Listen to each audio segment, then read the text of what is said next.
Hello mga kaprobinsya, good afternoon and welcome back to my YouTube channel. So ngayong hapon na ito mga kaprobinsya is pupunta ako doon sa sa kabila at mag-i-inject naman ako ngayon ng alagang native na baboy doon. Yung mga biik na una kong in-injectan.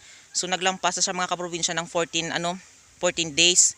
Pero okay lang din 'yon kasi is to support lang yan mga kaprobinsya yung yung ini-inject ko para hindi sila magkasipon at panlaban din sa pulmonya.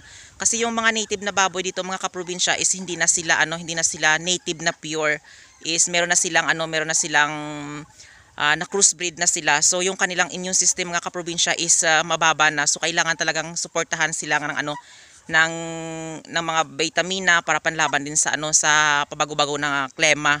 So kanina umaga pa pumunta dito yung may-ari, pero kaso hapon na rin ako pumunta ngayon kasi marami pa rin akong mga ginagawa mga kaprobinsya. So nakikita yun naman na nagpapakain ako ng mga manok, baboy, at saka binabantayan ko pa yung lolo ko. So kanina is naglaba ako ng kanyang damit kasi merong sakit yung lolo ko, sumasakit yung kanyang ulo. Pero kapag hindi naman masakit yung ulo ng lolo ko is okay na din. Sa isang araw is isang beses ko lang siya pinapalitan. Pero ngayon kasi may sakit siya, sa isang araw 3 or 5 beses ko siya pinapalitan. Ano lang yan, ang umaga lang yan. Wala pa doon yung gabi. So kasi masakit yung ulo niya, so diyan lang siya nagpupupo, umiihi. So ganyan talaga yung mga matatanda ngayon. So kailangan talagang nating alagaan din sila kasi baka magkakasakit. So problema ko din kapag magkasakit si lolo ng malala.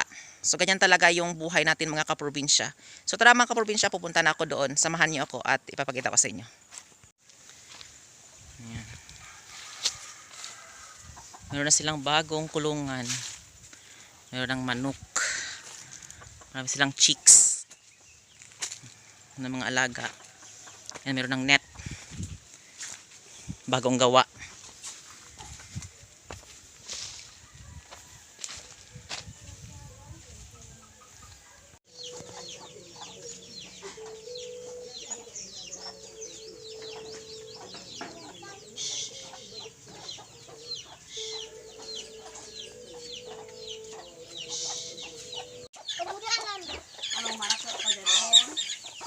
Doro pagro.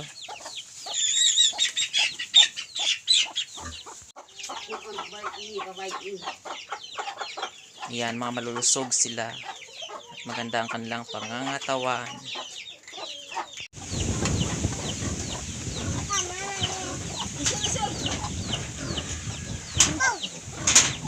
Isol.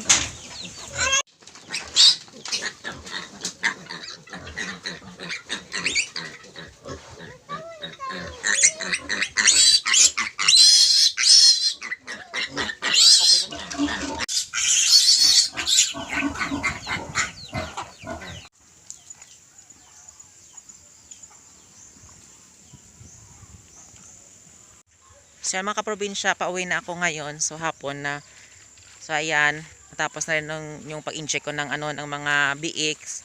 So maraming salamat sa walang sawang pagsusupport at panonood nyo sa aking YouTube channel. And don't forget to like, share, and subscribe to my YouTube channel.